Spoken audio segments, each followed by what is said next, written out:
예, 박범계 의원입니다. 오전에 일소위하면서 우리 차관께 네. 짚었던 대목인데 이제 소위니까 이제 전체 회의 여당 의원님들 계신 데서 한번 물어볼게요.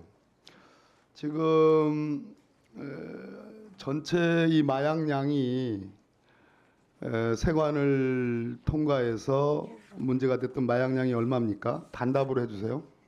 이제 수사 요구안은 74kg 되어 있으면 실제적으로는 27kg 정도 불과하고 나머지는 진술에 근거한 키로인 것으로 확인됐습니다. 그럼 진술에 근거한 거는 수사 대상이 아닌 거예요. 자, 그게 본질이 아니고 100kg이 넘는 거잖아요. 그럼 그게 약 400만 명에 가까운 사람들이 투입할 수 있는 양이고 가격으로 따지면 한 3,400억쯤 된다는 거예요. 전대미문의 대형 마약 밀수 사건인데 이게 우리가 통관이라고 할 때는 국경을 넘어올 때는 입국 심사와 그다음에 세관 심사를 거친단 말이에요. 그렇지 않고 이 건은 그 검거된 그 마약 조직 체계 말에 의하면 이 건은 별개의 통로로 안내를 받아서 왔다.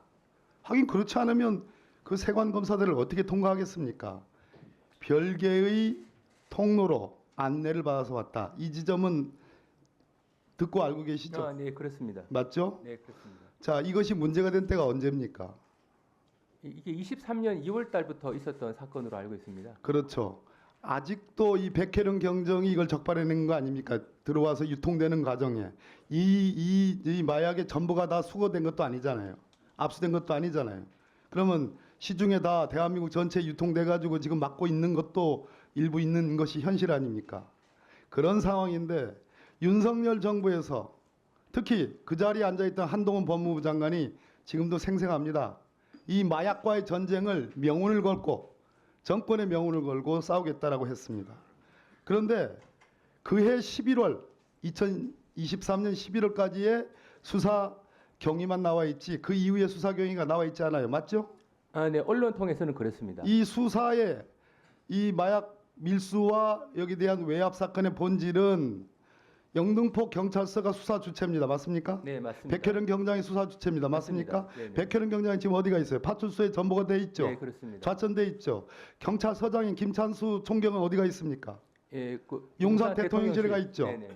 그리고 이 사건과 관련해서 용산의 외압 혹은 김건희 여사의 외압 뭐 이런 등등의 루머인지 아닌지 모르지만 그런 내용들이 나오고 있는 것도 현실이죠. 네네. 그럼 검찰은 뭐 했습니까? 압수수색 영장 오전에 그 질의에서 압수수색 영장에 대한 사법 통제 외에 마약과의 전쟁을 선포한 윤석열 정부 검찰은 이 수사와 전대미문의 이 사건에 네, 기본적으로 이 사건은 이 세관이 마약 밀수에 가담한 것이 아니냐라는 의혹이 제기가 됐습니다. 그래서 일단은 말씀드리고자 하는 요지는 서울중앙지검이 2023년도 2월경에 이 세관으로부터 그 제보를 받고 실제로 3명을 구속까지 하긴 했습니다. 이것이 가지고 있는 의미는 세관이 무조건 밀수 사범에 대해서 은폐하기 위해서 봐줬다고 보기에는 옳은 정황이 있다는 점이고요. 또 마지막 한 가지 점은 그래서 그 영등포 경찰서가 일단 세관 직원에 대한 의혹을 가지고 수사를 해서 아직 구체적인 인원은 밝힐 수 없습니다만 일부 인원을 현재 입건을 한 상태고 검찰에서는 이제 계좌나 압수 통신영장을 41차례에 걸쳐서 신청을 받아서 5번을 빼고는 다 발부를 한 상태이기 때문에 이 경찰이 진행하는 수사에 대해서 방해하기 위해서 소극적으로 하면서 방해했다라고 하는 의혹에 대해서는 좀 사실과 다른 면이 있다는 생각입니다. 방해하지 않았다라는 정도로 지금 이걸 강변하고 검찰의 역할을 강조할 수 있는 국민의힘이게? 지금 이 사건은 뭘 했냐 이 말이에요. 네, 기본적으로 세관 공무원 비리 혐의에 대해서는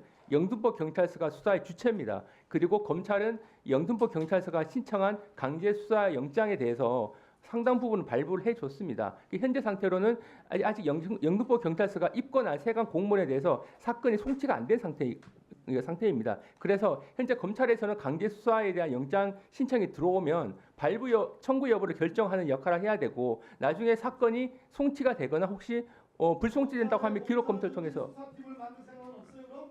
그 부분은 검찰에서 판단할 사항으로 생각을 합니다. 그래서